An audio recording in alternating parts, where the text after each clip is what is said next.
Assalamu alaikum viewers. Welcome to Siasat English News. I am Aman Omar. The Chief Secretary of Telangana, Somesh Kumar, on Wednesday informed that the spread of COVID-19 in Telangana is under control and the trend is slowing down. The government feels that there is no need for a lockdown.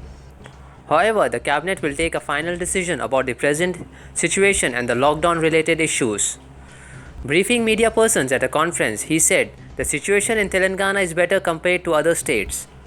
The medical staff across the state are working tirelessly, and Chief Minister K. Chandrasekhar Rao has been closely monitoring the situation despite affected with COVID-19. Hyderabad has become a medical treatment capital as most of the people from other states are taking treatment in the city hospitals, said Somesh Kumar. There is no shortage of oxygen and medicines in Telangana. CM KCR ordered to increase oxygen beds. COVID-19 hospitals currently have as many as 62,000 beds.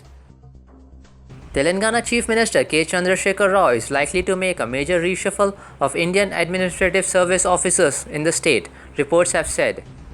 A major bureaucratic reshuffle is on the cards in Telangana as all the elections from the village level to the national level were over and no major elections were scheduled in the state till the assembly elections in December 2023. Now, Chief Minister will focus more on administration for the remaining half of the term of the TRS government by bringing further reforms in various departments to provide efficient services on the basis of Dharani, Municipality and Panchayat Raj Act. Last year, in a major bureaucratic reshuffle in Telangana, as many as 50 IS officers, including collectors, have been transferred. Telangana Chief Minister K. Chandrasekhar Rao has recovered fully from COVID-19, his personal physician have said. Both rapid antigen and RT-PCR tests conducted on him under the supervision of his personal physician, Dr. M.V. Rao, on Tuesday have come negative. According to Chief Minister's office, his blood tests were also normal. Doctors have declared that the Chief Minister has fully recovered from the COVID. Last week, rapid antigen and RT-PCR tests had given mixed results.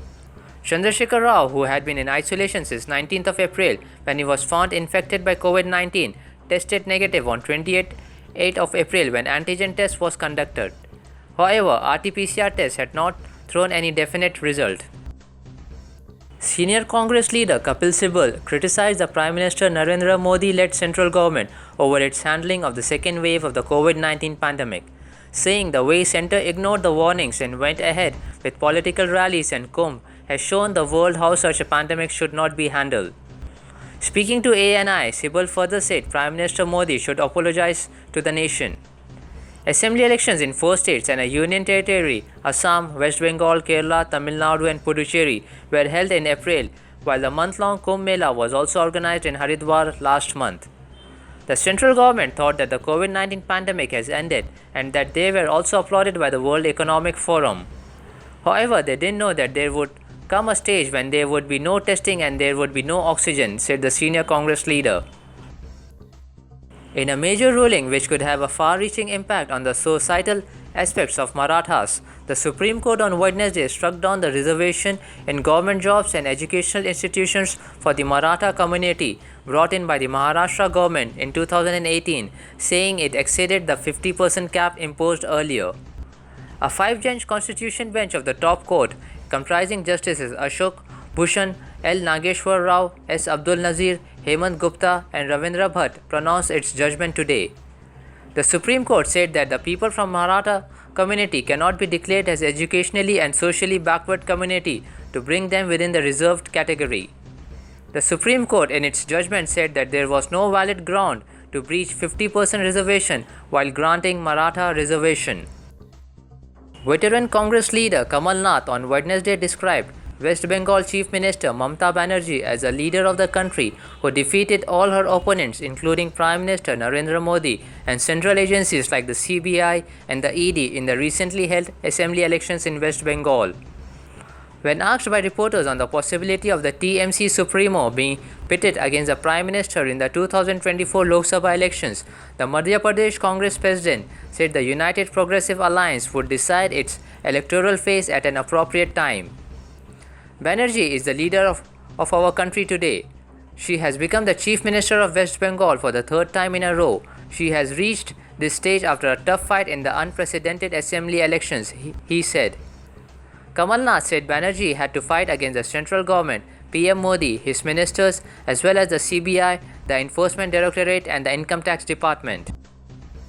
In view of the COVID-19 pandemic, the Saudi Ministry of Religious Affairs instructed the imams of mosques across kingdom to combine Taraweeh and nightly Qiyam prayers with Isha, especially during the last 10 days of Ramadan. The imam shall not have permission to establish Tahajjud or Qiyam prayers separately. The Qiyam prayers must not exceed 30 minutes. The Minister for Religious Affairs, Dr. Abdul Latif Al-Sheikh, said in a statement that in the light of the Ministry of Health's directive, imams are instructed to establish Taraweeh and Qiyam prayers along with Isha during the last 10 days of Ramadan. The Ministry of Health requested the Minister of Religious Affairs to shorten the prayer's duration in view of the pandemic. The duration of the Qiyam prayer shall not exceed 30 minutes. At least 4 Pakistani soldiers were killed on Wednesday during an attack by militants at the country's border with Afghanistan, the military said. The group of soldiers was erecting a fence at the border when they were fired at from the Afghan side, the military statement said. No group has claimed responsibility so far, but the Pakistani Taliban, who have bases in the border region on both sides, frequently attack security forces in the area. The Pakistani military has pushed the Taliban into lawless border regions of Afghanistan in a series of offensives since 2014, but the militants are still capable of launching surprise attacks. Pakistan is fencing its more than 2,500 km long porous border with Afghanistan to stem the movement of Islamic militants linked to Al-Qaeda and Islamic State. Superstar Salman Khan is known for his philanthropy and for his humanitarian initiatives for the people. Ever since the pandemic broke out, the actor has been doing his part to help people in need. Last week, he stepped out to distribute meals to the frontline workers. Salman Khan, who is also known as the man with golden heart, recently helped an 18-year-old boy from Karnataka who sought financial help after his father passed away due to COVID-19.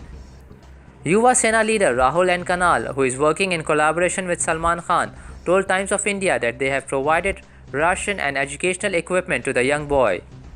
He also added that they will be there for him and provide whatever is needed for his betterment. Kanal further revealed to the news portal that Salman Khan has told his fans and all his social media fan clubs to go out and be there for every human in need. He further added that the superstar is aware of each and every aid that his fan clubs are providing. Former India all-rounder Irfan Pathan said on Wednesday his cricket academy will provide free meals to people affected by the COVID-19 pandemic in South Delhi. Delhi has emerged as one of the worst hit cities as the country grapples with a deadly second wave of the pandemic, leaving hospitals overflowing with patients.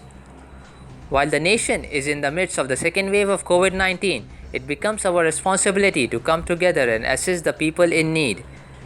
Taking inspiration from the same, Cricket Academy of Pathans is going to provide free meals to COVID-19 affected people in South Delhi, Irfan Pathan tweeted. In a humanitarian gesture, Irfan and Yusuf had donated 4,000 masks to the needy amid the rapidly spreading COVID-19 pandemic last year. Earlier this year, their father Mahmood Khan also extended his support in the fight against the unprecedented crisis, providing COVID-19 patients with free food through his charitable trust. That's it for today. Thank you, viewers.